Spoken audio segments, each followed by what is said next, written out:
It's almost Halloween, and I thought I'd make a very scary video. I was thinking yesterday that having a meltdown or having like a shutdown, this was never the end product when I was undiagnosed.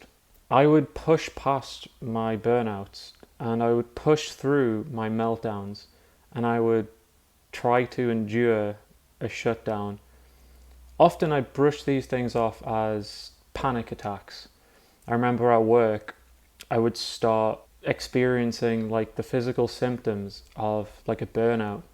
I'd start to tremble, I'd go red, my heart rate would speed up, I'd get kind of like a cold feeling. I'd feel like battery acid was pumping through my veins.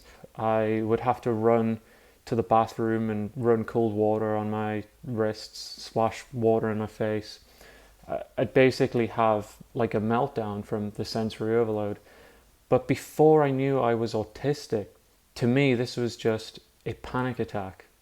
And I would push through these states of heightened anxiety, these painful and damaging shutdowns and meltdowns and burnouts. I just pushed through because I was told to just push through, endure, and eventually you will get used to it.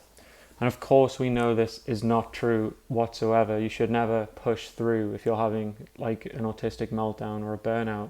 But I didn't know any better, and I felt immense pressure from family, friends, workplace. I couldn't lose my job at that time, and I would push through. Why is it bad to push through when you're experiencing an overload, a meltdown, a burnout, a shutdown? Well, what used to happen to me if I pushed through these states is a few things could happen. It would fuel my issues around food at the time, which I can't talk much about on YouTube. It would push me to my very limits when it came to depression and anxiety, insomnia, and not wanting to be here.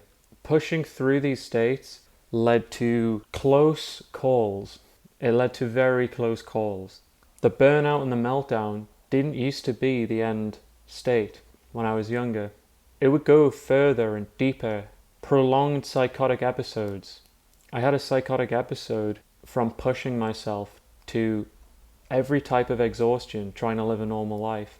Yeah, I've blacked out years from my life, from high stress situations where I've just pushed through when I should have went and got help. In fairness, I did reach out for help a few times, but the advice that I was given wasn't very autism friendly. The advice you get is you get recommended medication, you get told to push through, to essentially mask harder, which is sadly what cognitive behavioral therapy, like the entry level therapy, basically fake it till you make it. So all of these factors contributed to entering these states that were a step beyond a burnout. Since my diagnosis, the worst I get now is a burnout, is a shutdown, is a meltdown.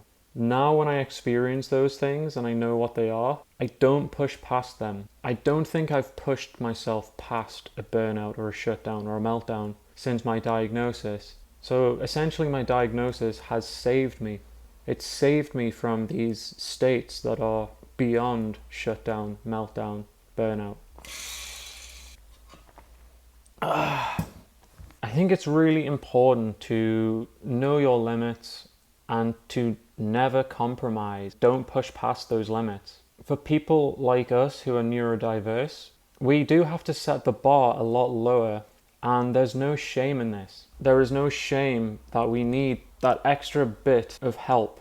After all, we are disabled, and you need reasonable adjustments for life.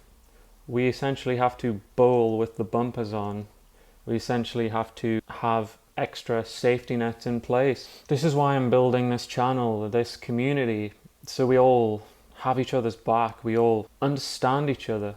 You are not pathetically sensitive. Don't be ashamed for not being able to keep up with the neurotypical world and lifestyle. You aren't doing anything wrong. You aren't weak.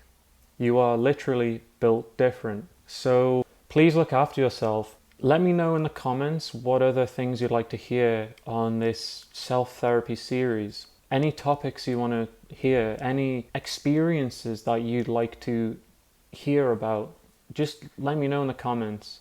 We must look after ourselves. We must accommodate our needs.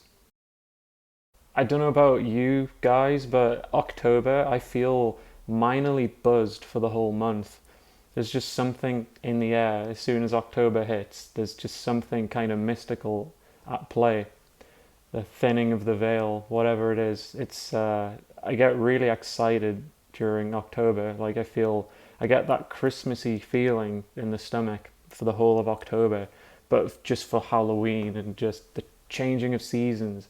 Autumn's a very mystic time of year for me. It's my favorite time of year. Autumn is the best. So thank you so much for watching, and I really appreciate all of you. Check out my links if you would like to. Goodbye.